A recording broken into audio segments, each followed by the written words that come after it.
کہانی کا عنوان ہے پچھتاوا۔ گاؤں کے مشرقی کنارے پر ایک پرانا سا گھر تھا۔ کچی اینٹوں کی دیواریں، مٹی کا صحن اور صحن کے بیچوں بیچ ایک نیم کا درخت جس کی چھاؤں اب آدھی رہ گئی تھی۔ اسی گھر میں آج ایک بوڑھا سر جھکائے اکیلا بیٹھا تھا۔ اس کا نام منصور تھا۔ کبھی یہی منصور گاؤں کا سب سے توانا، سب سے اونچی آواز میں بولنے والا اور سب سے زیادہ رعب جمانے والا نوجوان ہوا کرتا تھا۔ لوگ اس کے قدموں کی آہٹ پہچان لیتے تھے۔ یہ اس کے احترام کی وجہ سے نہیں تھا بلکہ سراسر خوف کا نتیجہ تھا۔ وہ اپنے رویے اور مزاج کے باعث ایک غیر مقبول شخصیت کا مالک تھا۔ لوگ اس سے بظاہر عزت و احترام سے پیش آتے مگر ان کے دل میں اس کے لیے کوئی جگہ نہیں تھی۔ ٹھیک ہی کہا جاتا ہے کہ وقت ہمیشہ ایک سا نہیں رہتا۔ اب یہ سب بہت پرانی باتیں ہو چکی تھیں۔ اس کا رعب و دبدبہ ماضی بن چکا تھا۔ آج منصور کے ہاتھ کانپتے تھے، آنکھیں دھندلا چکی تھیں اور تنہائی کا یہ عالم تھا کہ اس سے بات کرنے کو کوئی نہیں تھا۔ منصور کے باپ حیات خان گاؤں کے سیدھے سادے آدمی تھے۔ کھیتی باڑی کرتے، وہ دل اور زبان کے صاف انسان تھے جو کسی کا دل دکھانا گناہ سمجھتے تھے۔ ماں نرم مزاج، خوش اخلاق، عبادت گزار اور بیٹے کے لیے ہر وقت فکر مند۔ مگر منصور اپنے والدین سے بالکل مختلف، بچپن ہی سے ضدی تھا۔ جو دل میں آتا زبان پر لے آتا۔ کسی کی عزت، کسی کا لحاظ اس کے مزاج کے خلاف تھا۔ جوانی میں اس کا رویہ اور سخت ہو گیا۔ وہ گاؤں کی چوپال میں بیٹھتا تو بات بات پر لڑ پڑتا، کسی کی رائے برداشت نہ کرتا۔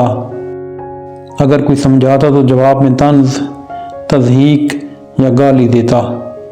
اس کے لیے اپنی ذات اور سوچ سے بڑھ کر کچھ بھی نہیں تھا۔ وہ کسی کو خاطر میں نہ لاتا۔ اس کے باپ نے اسے کئی بار سمجھایا، بیٹا زبان نرم رکھو، انسان رشتوں سے بڑا نہیں ہوتا۔ اس کی ماں اکثر اسے سمجھاتی، بیٹا زبان میں مٹھاس نہ ہو تو اپنے پرائے سب چھوڑ دیتے ہیں، پھر پچھتاوا رہ جاتا ہے۔ مگر منصور ان کی باتیں سن کر مذاق میں اڑا دیتا۔ اس کے نزدیک یہ سب کمزور لوگوں کی باتیں تھیں۔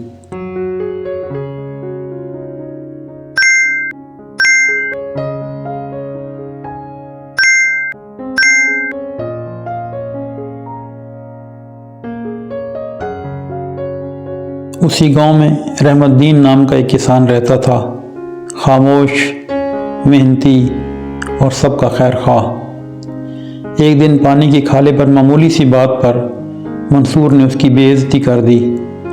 رحمت دین نے جواب میں کچھ بھی نہیں کہا، بس اتنا بولا، منصور وقت بہترین منصف ہے، تمہیں ایک دن اپنی غلطی کا احساس ضرور ہوگا مگر تب پچھتاوے کے سوا کچھ حاصل نہیں ہوگا۔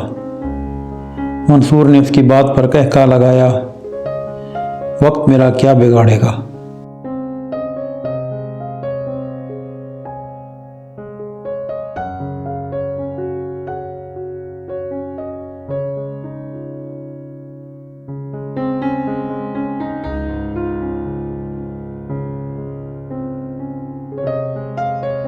کچھ عرصہ کے بعد منصور کی شادی ہو گئی۔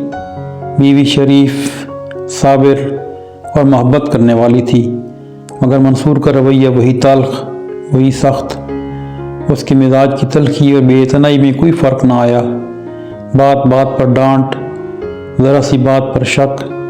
اس کے لیے بیوی پاؤں کی جوتی جیسی تھی جس کے لیے عزت و احترام تھے ہی نہیں۔ بیوی نے اسے بہت سمجھایا، اس کے ذلت آمیز رویے پر اکثر خاموشی رہتی، اس کا ہر ظلم سہتی رہی۔ جب اس نے دیکھا کہ منصور میں بدلنے اور بہتر ہونے کے کوئی آثار نہیں ہیں تو ایک دن وہ اپنے میکے چلی گئی اور کبھی واپس نہیں آئی۔ منصور نے حالات خراب ہونے کا سارا الزام بیوی کو دیا۔ وہ اپنے بارے میں سوچنے کو بھی راضی نہیں تھا۔ 2-4 سال بعد اس کے والد دنیا سے رخصت ہو گئے۔ گھریلو حالات کی وجہ سے ماں کچھ سال بعد بستر پکڑ گئی۔ آخری دنوں میں ماں نے اس کا ہاتھ تھام کر کہا، بیٹا، اکیلا رہ جانا سب سے بڑا عذاب ہوتا ہے، خود کو بدلو نہیں تو بہت پچھتاؤ گے۔ ایسے حالات میں بھی منصور نے سختی سے ہاتھ چھڑا لیا اور بیزاری سے کہنے لگا، بس ماں، اب یہ باتیں چھوڑ دو۔ اس کی ماں کی وہ آخری نصیحت تھی، اس نے وہ بھی ٹھکرا دی۔ وقت گزرتا گیا، منصور کے دوست ایک ایک کر کے الگ ہوتے گئے۔ کوئی سلام کا جواب نہ ملنے پر، کوئی تذلیل سہنے کے بعد، کوئی اس کے غرور سے تنگ آ کر۔ آہستہ آہستہ اناج اگانے والے کھیت سوکھ گئے، اس کی طاقت کم ہوتی گئی۔ بڑھاپے نے دستک دی تو چلتے ہوئے لڑکھڑانے لگا، آواز میں وہ دھمک نہ رہی، اور ایک دن منصور بیمار پڑ گیا۔ وہ چارپائی پر لیٹے لیٹے گاؤں والوں کی آوازیں سنتا، لوگ راستے پر آتے جاتے، مگر اس کے دروازے پر آنے والا کوئی نہیں تھا۔ وہ اپنے دوستوں کو پیغام بھجواتا، مگر کوئی جواب نہ آتا۔ ایک دن اسی نیم کے درخت کے نیچے بیٹھ کر اس نے پہلی بار سوچا، کیا واقعی میں اکیلا ہوں؟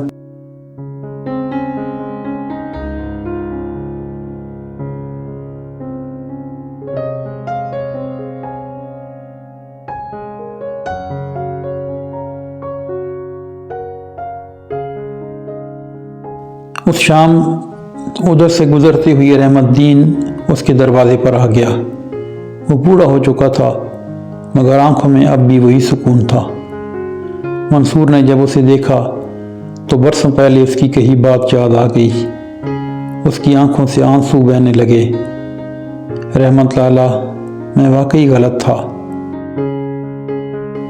رحمت دین خاموشی سے بیٹھ گیا۔ کچھ دیر بعد بولا، غلطی سب کرتے ہیں منصور، فرق یہ ہوتا ہے کہ کوئی وقت پر مان لیتا ہے اور کوئی وقت کے بعد۔ رحمت دین کچھ دیر بیٹھنے کے بعد چلا گیا۔ وہ آخری انسان تھا جو اس سے ملنے آیا تھا۔ کچھ دن بعد منصور کا انتقال ہو گیا۔ نماز جنازہ میں بہت تھوڑے سے لوگ تھے۔ اس کی قبر قبرستان کے خاموش کونے میں ہے۔ کوئی بھول کر بھی کبھی اس پر دعا مانگنے نہیں آتا۔ اس پر ہر وقت عجیب سی ویرانی چھائی رہتی ہے۔